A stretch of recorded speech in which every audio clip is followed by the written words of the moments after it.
My fiancé laughed at my burn scars and called me unlovable, so I canceled the wedding and posted her cruel messages publicly. I'm a 29-year-old guy, and I didn't ask for the fire that disfigured me. It happened when I was 16. One careless neighbor, one faulty gas cylinder, and my life split into two, before the fire and after the fire. I remember the heat rushing up my back like a monster trying to claw its way through my skin. The worst part wasn't the pain. It was waking up and seeing the look on my mother's face when she saw me. Like I was some stranger, some melted version of her son.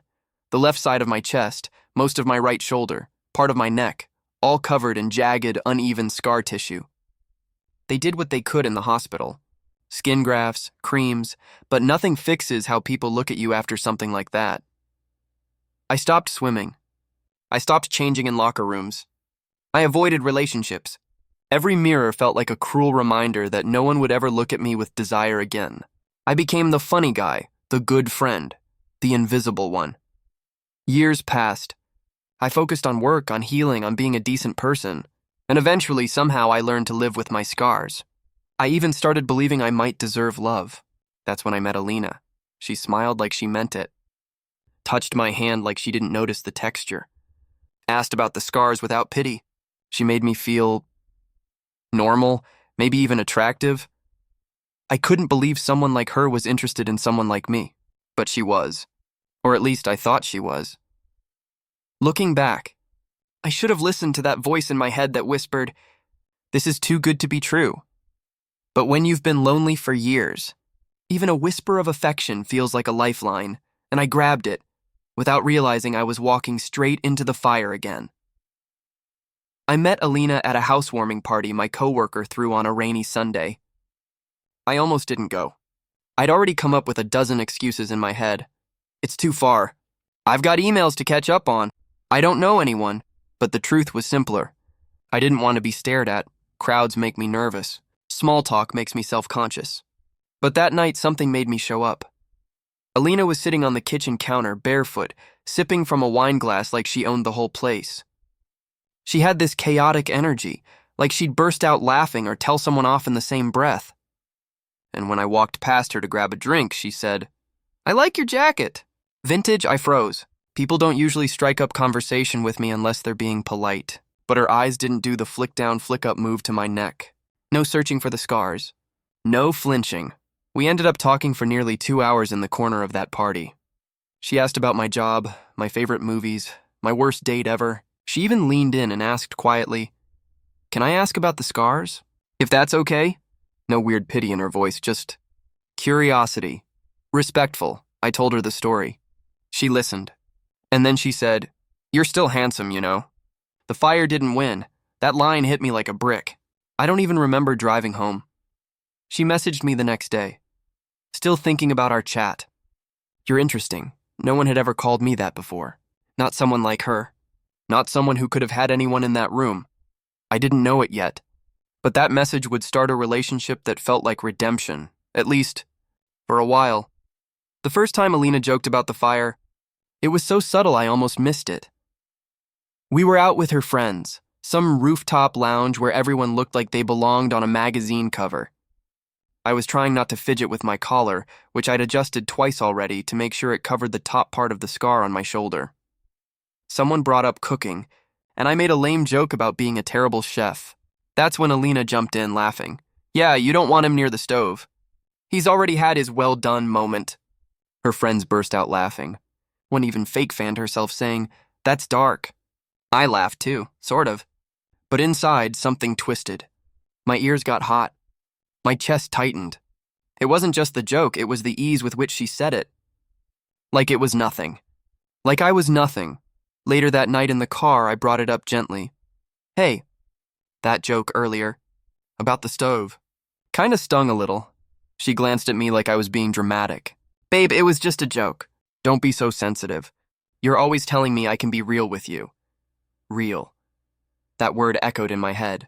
Was that what real meant? Making jokes out of trauma? I didn't push it. I told myself she didn't mean it. That maybe I was being too thin-skinned. I was still learning what it meant to be loved, still afraid that if I complained too much, she'd leave. So I swallowed the discomfort. Stuffed it down. After all, she was still the girl who had once said, "You're handsome." The fire didn't win. I didn't realize those words were only meant for the beginning, when the chase was exciting. When I still had mystery, things really started to shift when she introduced me to her full friend circle. At first, I thought it was a good sign, meeting more of her people, being folded into her life. But it quickly became clear that I wasn't being invited in so much as being evaluated, like I was some kind of project she was bringing home to show off. Or fix. They were the kind of group that traveled to Bali for a mental reset, posted group photos in matching outfits, and talked about self-love like it was a skincare brand. Everything had to be aesthetic. Alina thrived in it. I tried to keep up, smile through the awkwardness, play along, but the comments started creeping in.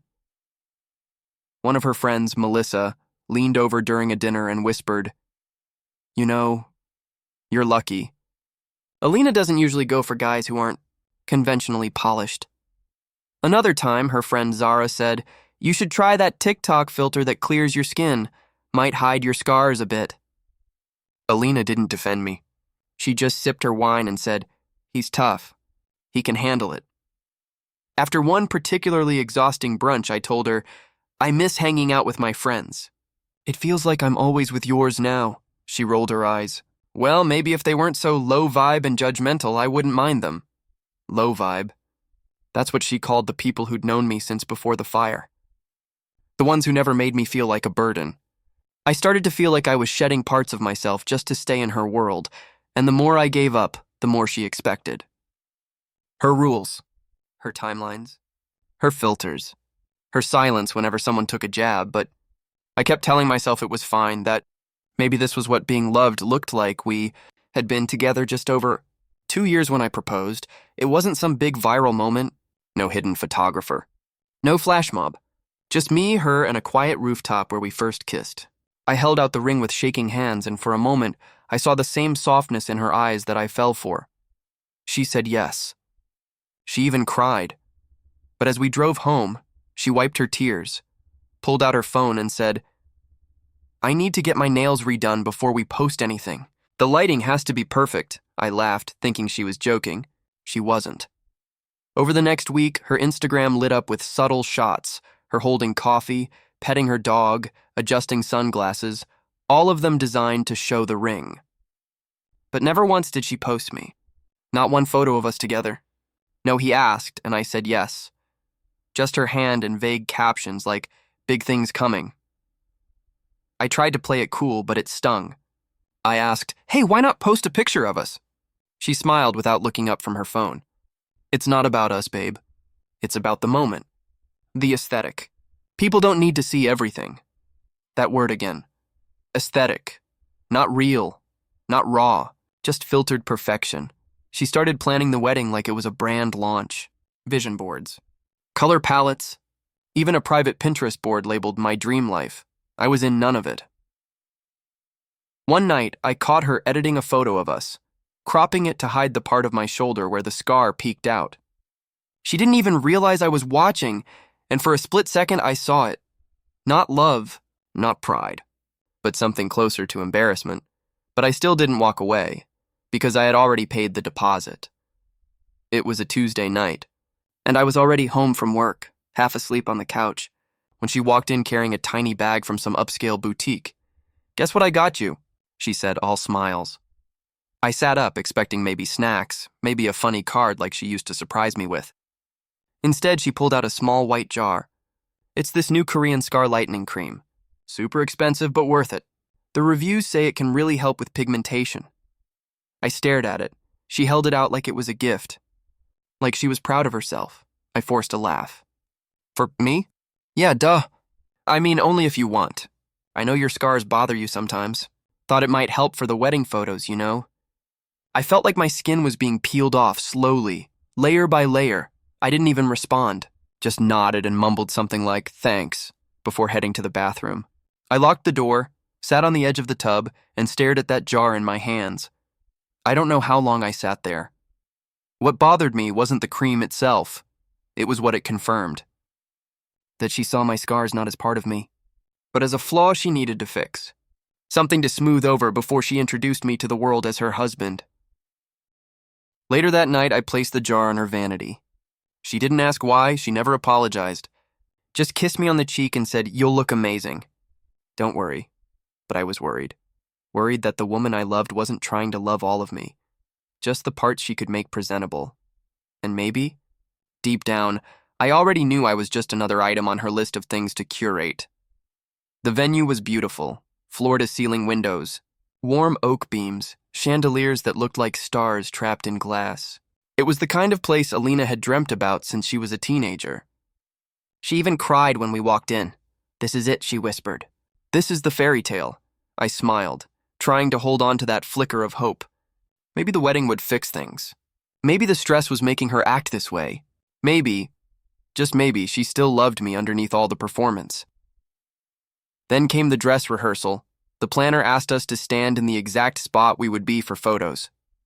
Alina kept adjusting my shirt collar, tugging it higher, tighter.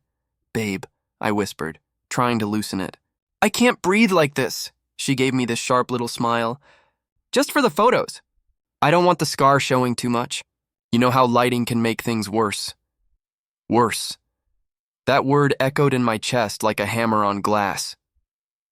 I didn't say anything, just stood there while the photographer took test shots. I could feel her eyes scanning me, not with affection, but with calculation. Like she was editing me in her head. Later in the lobby, her mother pulled her aside.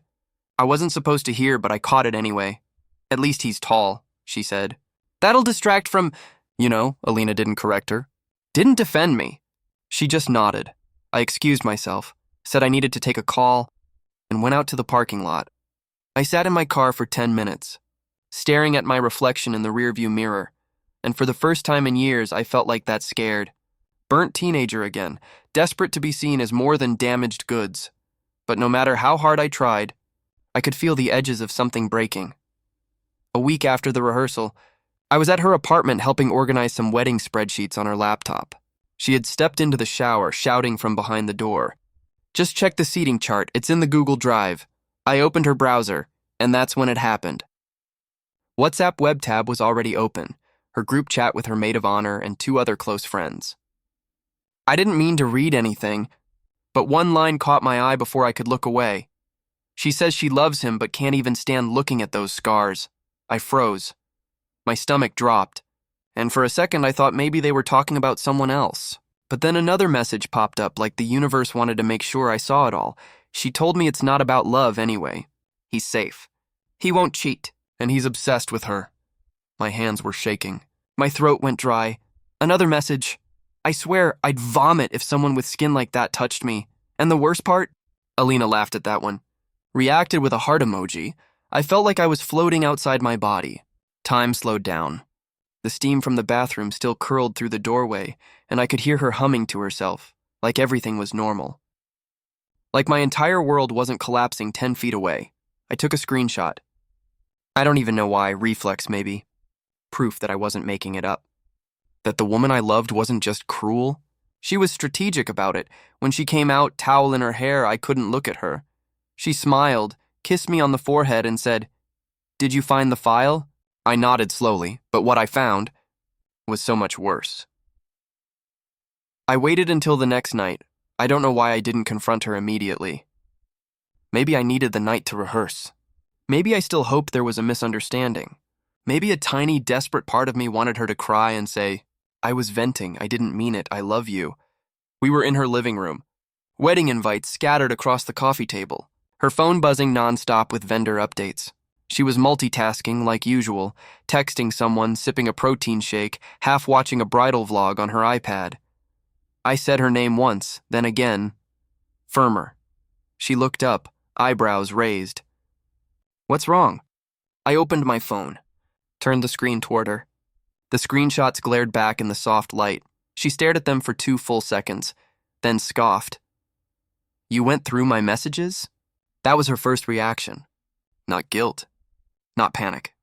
Not remorse. Just accusation. "I didn't go through anything," I said, voice tight. "Your WhatsApp was open. I saw what you said. What they said. And how you laughed." She rolled her eyes. Actually rolled her eyes. "Oh my God, are you seriously going to throw a fit over girl talk?" "It's not like I said it to your face." My mouth fell open. You told them you couldn't stand looking at me. She laughed like I was being dramatic. Stop acting like a victim. You're so sensitive. No one else would have stayed with you after what happened to your body. I don't remember what I said next. I think I went quiet.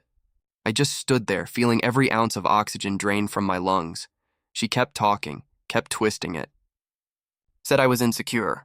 Said I was trying to sabotage our wedding because I was afraid of being happy. And the worst part? For a second, I almost believed her. I thought the messages I saw were the worst of it. I was wrong. A few days after our argument, I got a text from her cousin, Layla. We'd always been friendly. She was one of the few people in Alina's family who treated me like a human being, not an accessory. The message said, I think you should see this. I'm sorry, she sent me screenshots. A private bridal WhatsApp group. 15 people, her bridesmaids, cousins, friends, and me, the punchline. They had a running joke about me. My scars, my face, my clothes. They called me Krispy Kreme. They photoshopped my wedding photo into memes, one with me next to a burnt toast. Another labeled The Flame and the Ashes. The captions were worse. At least he won't light up the dance floor. She's brave. Charity work looks good on her. Hope the honeymoon doesn't involve candles. And there it was, Alina reacting with laughing emojis. My hands trembled so hard I almost dropped my phone. My throat burned, my eyes stung. I couldn't breathe. Every joke, every emoji felt like another piece of my soul being peeled away. I texted Layla. Did Alina say anything to stop them? Her reply came fast. She started most of it. I'm sorry. That was the moment I broke. I sat on my bed staring at the engagement photos on the wall, her perfect smile, my nervous one. She didn't love me. She never did. I was just content, safe, the guy who wouldn't leave, the one she could mold into whatever version of acceptable her world required. And as I sat there, reading those messages over and over, I realized something painful but freeing. I wasn't the one who should have been ashamed. She was. She texted me the next day. Can we talk? Just us, no drama. I booked a hotel suite so we can have space. Part of me didn't want to go. Another part, some pathetic, hopeful version of me still clinging to the ghost of who she pretended to be, needed to hear her admit it. I needed closure or maybe confirmation that I wasn't crazy. The hotel was downtown. High-rise. Chic. Of course it was. Everything in her life had to be curated, filtered, perfect. She greeted me in a white satin robe and a glass of wine already in hand. Her makeup was flawless, even though we were alone. I was in jeans and a t-shirt. She didn't hug me, didn't kiss me, just poured me a drink like nothing had happened. I know you're hurt, she began, sitting on the edge of the king bed. But you're taking everything way too personally. Girls vent, we joke. It's how we cope. I didn't respond. She took a sip of her wine. You really think any woman wants to marry someone who looks like they've been through a war zone? You're lucky I looked past that. It was quiet for a long moment. Then she laughed. Not playfully, mockingly. You really thought this was some great love story, huh? That's when something inside me shifted, not snapped. Not exploded, just quietly broke. While she walked into the bathroom to freshen up, I stood up, grabbed my jacket, and walked out the door without a word. I left everything behind, my bag, my drink, the ring box I'd been carrying around in my pocket for days. I didn't slam the door. I didn't say goodbye. I just walked into the hallway, down the elevator, and out into the cold night air. And for the first time in a long time, I wasn't running from the fire. I was walking away from it. The next morning, I woke up in my own bed, clothes still on, phone buzzing like a dying insect on the nightstand. 30 missed calls, 12 voicemails, half from Alina, half from her mother. I didn't answer a single one. Instead, I opened my laptop, pulled up the wedding planner's spreadsheet, and started canceling everything. Venue, gone. Caterer, gone. Photographer, florist, DJ, all canceled.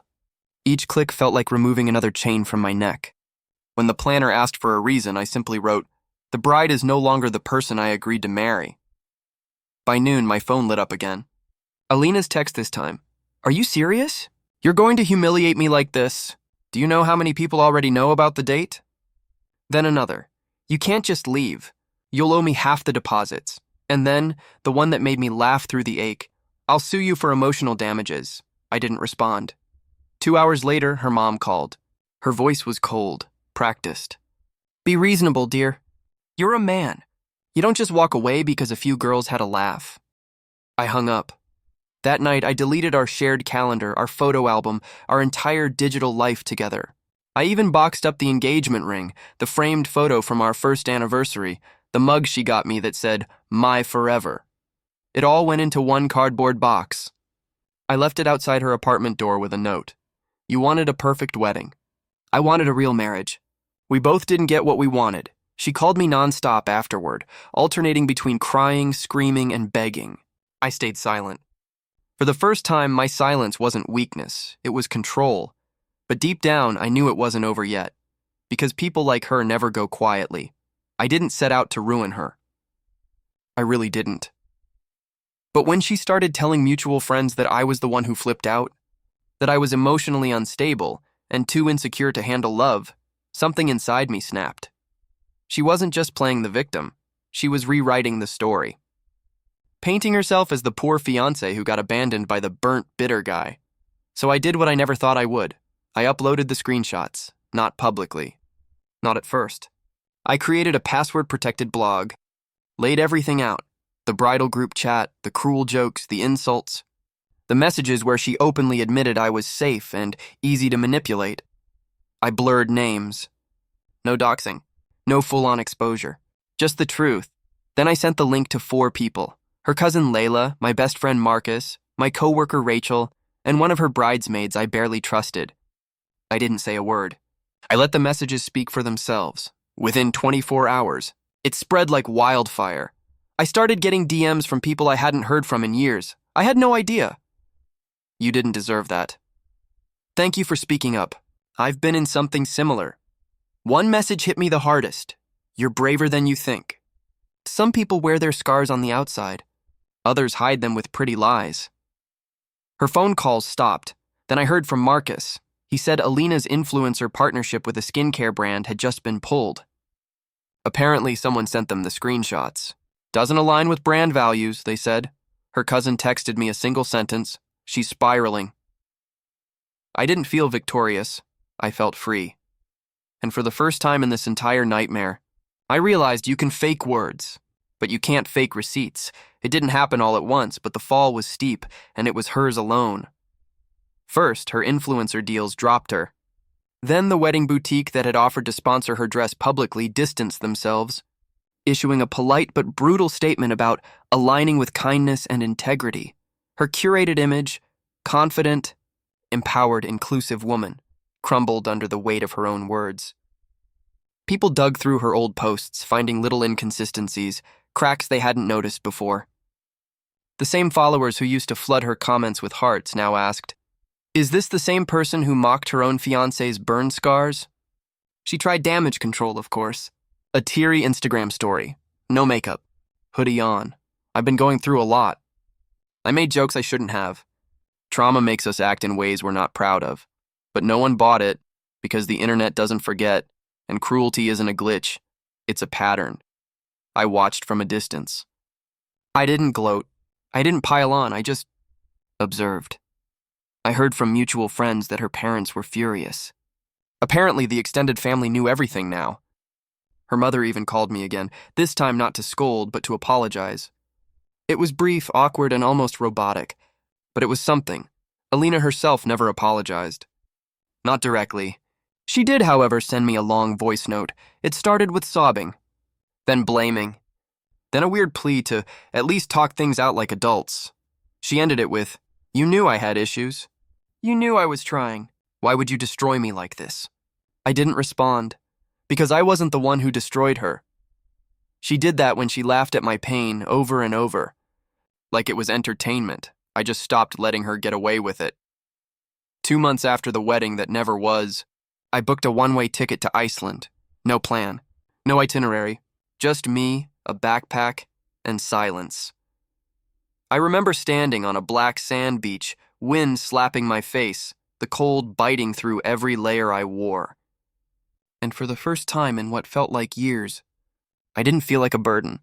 I didn't feel ashamed. I felt clean. I started writing again. Just blog posts at first. Raw, unfiltered thoughts about trauma, recovery, scars, shame. I posted one entry titled, "You Don't Owe Anyone Pretty." It got shared dozens of times. Then hundreds. One day I opened my inbox and found this message. "Your story helped me leave someone who made me feel small." Thank you, that broke me in a different way. A good way, therapy helped too. Not the first guy, I didn't trust him. But the second one, Dr. Cameron, didn't flinch when I talked about the fire.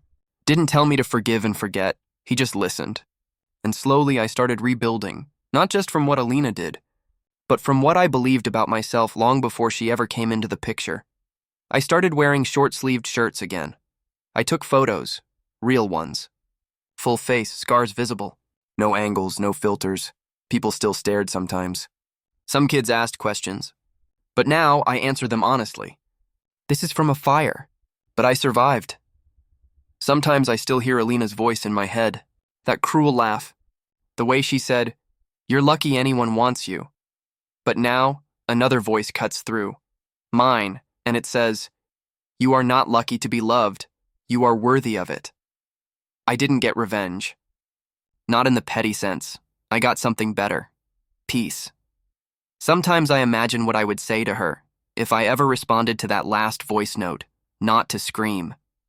Not to guilt her, just to tell the truth. Maybe I'd say, "You almost convinced me I was unlovable, that my scars were something to hide, that I should be grateful for breadcrumbs. But I see now I was never the broken one. I was the one who survived."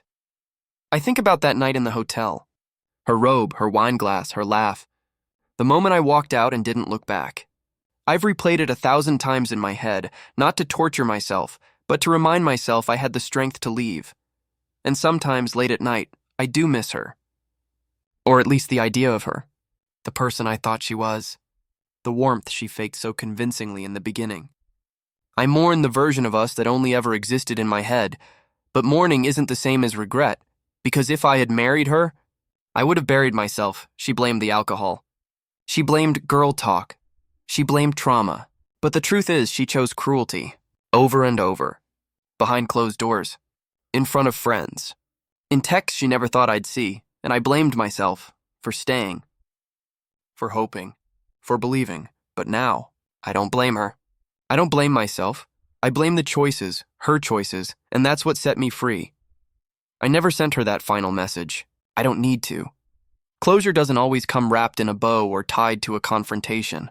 Sometimes it's quiet. A sunrise on a cold beach. A scar in the mirror you finally stop hiding from. A voice in your chest that finally says, "You almost married a lie, but the truth saved you." And that's more than enough.